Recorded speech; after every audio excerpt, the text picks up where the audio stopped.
Hello বন্ধুরা, চলো আমরা একটা গল্প তুলি।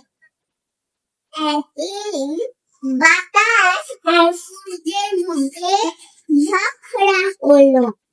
বাতাস বলল, আমি বেশি শক্তিশালী। সূর্য বলল, আমি বেশি শক্তিশালী। তো একটা লোক গায়ে চাদর দিয়ে হাঁটছিল। তো বাতাস বলল, চলো আমরা দেখি কে এর লোকটার গা থেকে চাদর তুলতে পারে। বাতাস বলল, আমি ফার্স্টে তুলবো।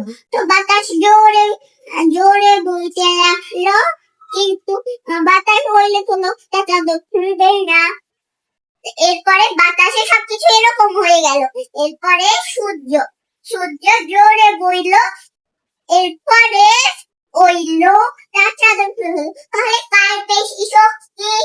সূর্য। Very good.